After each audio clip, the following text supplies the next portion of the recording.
Science and Charity, one of the most representative works in the permanent collection of Barcelona's Picasso Museum, was restored in 2017 in the framework of an ambitious project.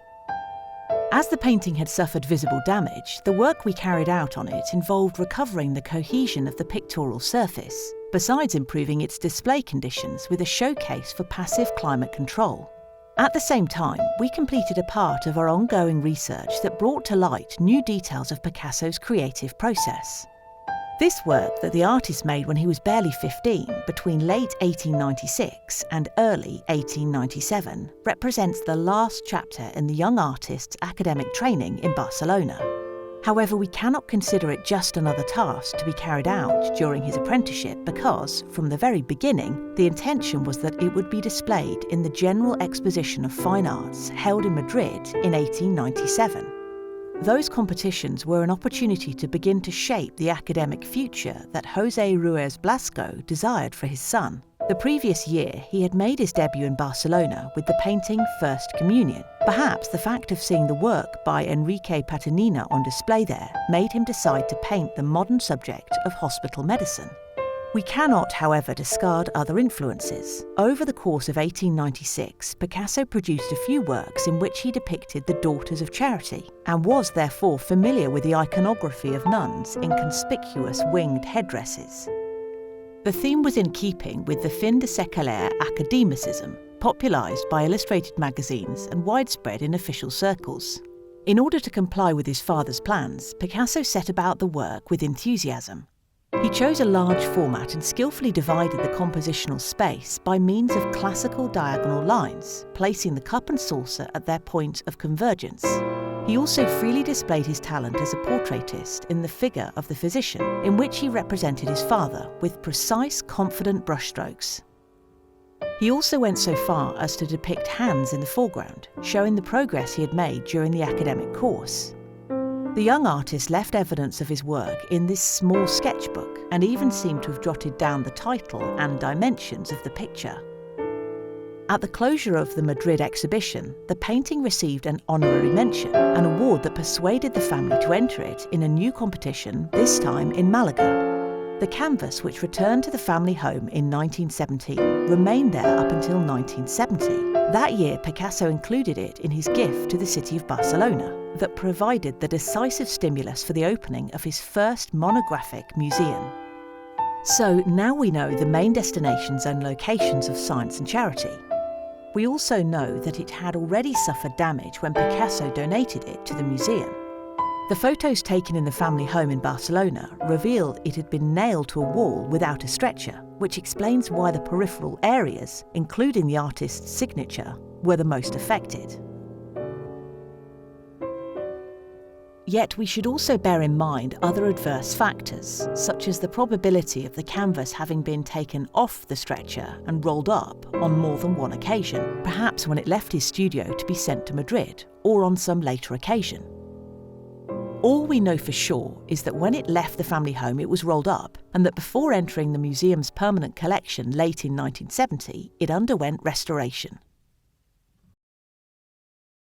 When we began the restoration process, the pictorial layer was friable. The study of the technical image helped us establish the possible origin of the damage.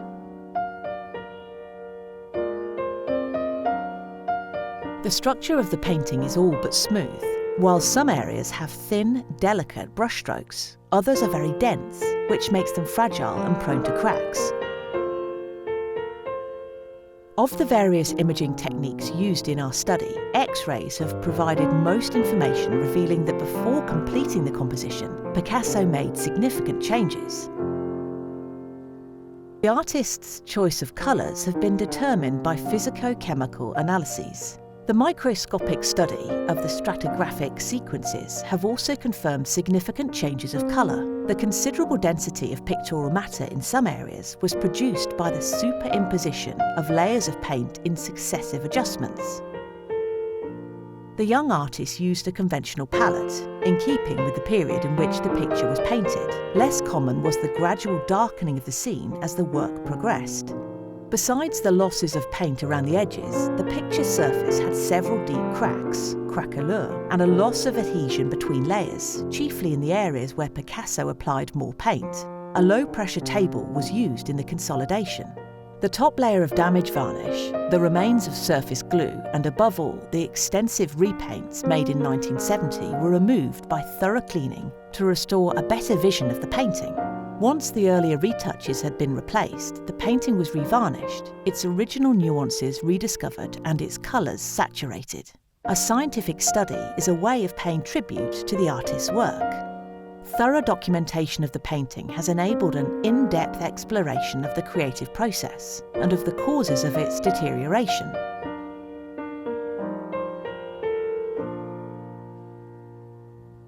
We have also examined a collection of small format drawings and paintings related to science and charity. Some of these, now in the museum, also came from the family collection, while others had remained in the hands of the artist in France and now belong in various other collections.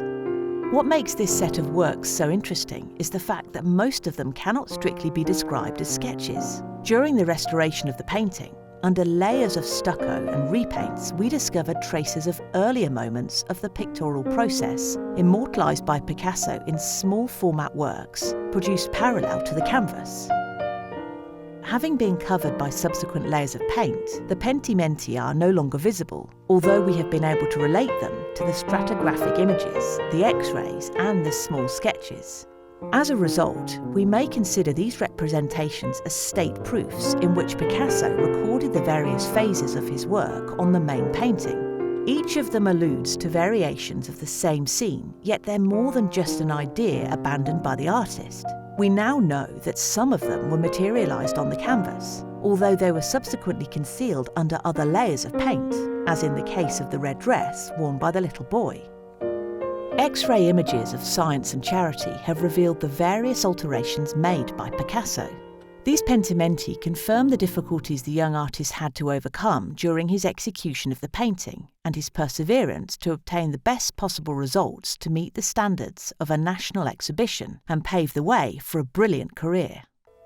We may also conclude that, broadly speaking, the artist preserved the original composition of the small coloured sketches, although he did alter the various figures. Besides compositional adjustments, a subtler change reveals the artist's search for a specific atmosphere to highlight the painting's dramatic quality. Analysing the final work and its sketches as an ensemble has exposed insightful details of the creative process, such as its different phases and the various changes reflected in final version. Starting from drawing, Picasso gradually consolidated his initial idea using pencil, ink, watercolour and oil. Thus, the small sketches can be read as genuine state proofs of the work's successive stages of development. The painting still expresses the uncertainties of a young painter, soon to conclude his apprenticeship and embark on his career as a professional artist.